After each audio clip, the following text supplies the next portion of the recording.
When it comes to sustainability, one of the big buzzwords and talking points in retail right now is the circular economy or circular strategy. But what does that actually mean? To get some answers, I am being joined today by the sustainability team at Decathlon.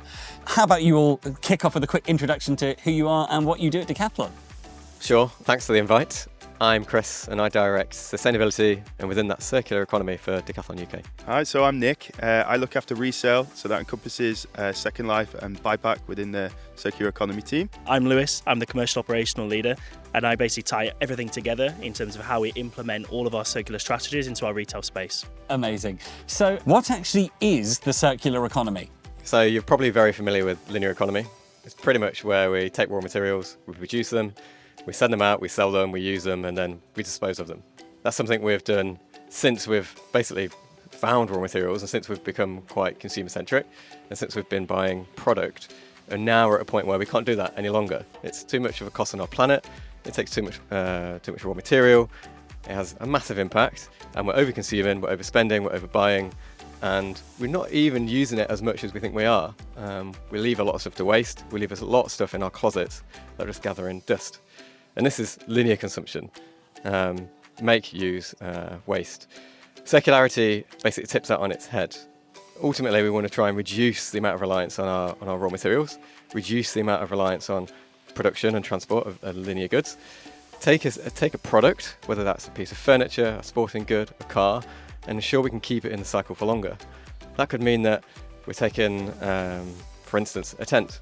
Instead of just buying a tent outright, using it, storing it, never using it again, leaving it to go to waste, maybe we will hire a tent. We use it once, we give it back, someone else can hire it.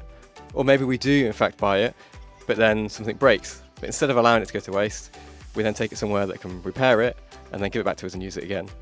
Or even if we come to not needing that product any longer, we allow someone else to buy it from us, or we sell it back to the company that sold it to us in the first place, so we can keep it in circulation.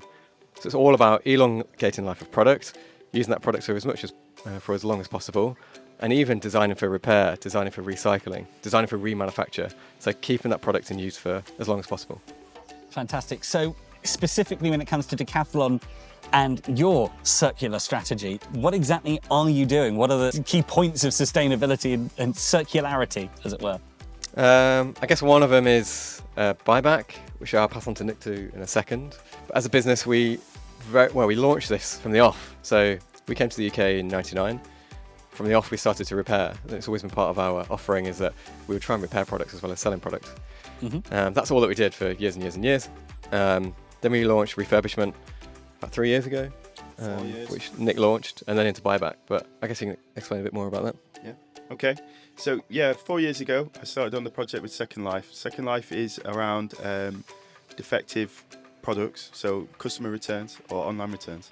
That in turn kind of gave us a little bit of learning, a bit of inspiration on what we can do with these products on the market.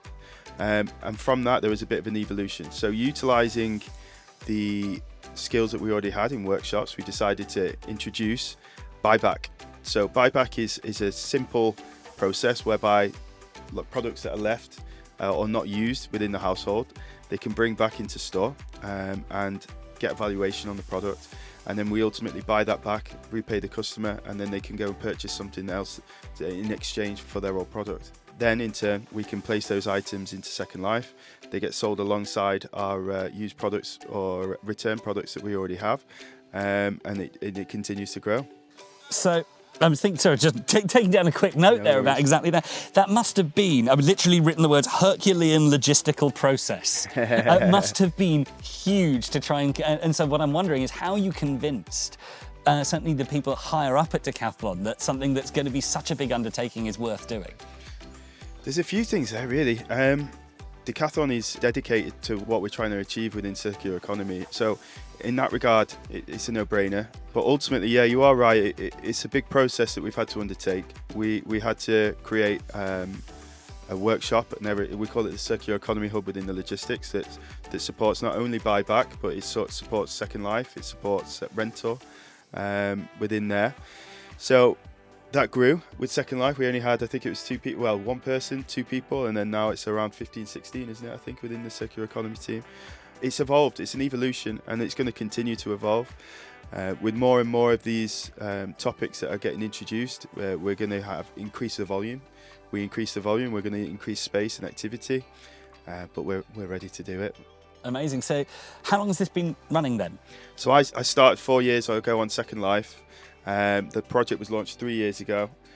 So in various forms, it's been running in 4 years. But it was about a year ago, I believe, wasn't it? The Circular Economy Hub was officially launched with Philip and the team working in there. And it continues to grow. It's impressive to see. So, and how is the public perception? First, how have you sold it into the public consciousness as a strategy and increase knowledge of it? And how has it been received? And has that changed over the years? Yeah, it's been very well received. I think that customers have got different motivations to purchase products. You could argue people are motivated by price. People could be looking for a cheaper product. They could be motivated by what we're trying to achieve with our sustainability targets. And ultimately for us, it doesn't matter what motivates the customer. If we can continue to provide those products and continue doing what we're doing, and then they continue to sell. If they're motivated by price, great. If for us, it still allows us to achieve what we're trying to achieve within the circular economy team.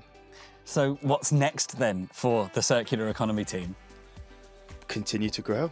I think that's quite straightforward. We're looking now we've expanded the offering already, but we want to continue to do that. We want to continue to bring in and innovate in that space. We want to continue to offer more and more of these services, make it even more convenient with the likes of rental and things like that, and we continue to grow.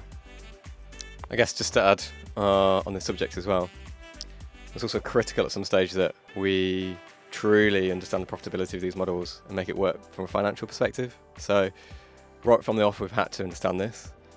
I think you'll find taking any new initiative or business case to a CFO is quite challenging, especially when the context is quite hard.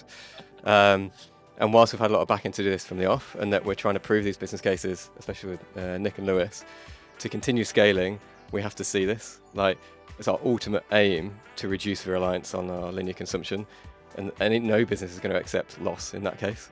So we have to ensure that circular business also has financial value for companies and ours, and understand what other value circular businesses bring. So yes, we talk top line, bottom line, but how often is it bringing the consumer back to the stores? How much is it resonating? How much is it encouraging those to repair week on week? And we have to include or understand these other value drivers. Yeah. And that's what we have to do for the business now is, great, we've got the circular initiatives, but what else does it mean for the business? How can we allow our business to grow sustainably from a financial perspective and for the consumer, to allow us to continue this transition away from linear? So obviously strategy is brilliant. It's you can't get anywhere without writing something down and actually putting a plan together. But how do you take those plans, particularly for a large scale brand, and actually put those things, deploy them and put them into practice?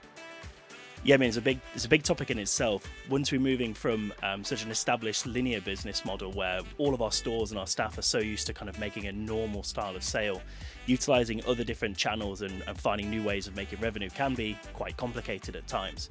So how we kind of build these elements has been a big part of what we've been working on. So some of these topics could be including how do we build this into people's training and education pathways? So like when we induct new starters and original starters in terms of refreshing, is that we need to build these topics so they're completely competent and fluent in all of these different circular topics, as well as just a normal physical sale. The other side as well, in terms of really trying to accelerate in the topic as well, is incentivizing these topics. So one of the big things that we've started to do is also integrate things like bonus schemes linked around like circular progression. So each of the functions across the business, whether it's the retail space or other functions in our head offices, is that they're all personally incentivized around growing the circular activity that they physically have within their scope. Amazing, that's fascinating. Well, as much as we could carry on talking about this all day, unfortunately, we do have to wrap it up here. Perhaps pick it up in a future podcast episode. So thanks very much again to Nick, Chris and Lewis for joining us today. Yeah, check them out at a Decathlon store near you soon. Until then, we'll see you on the next episode of Jam TV. Thanks so much. Cheers.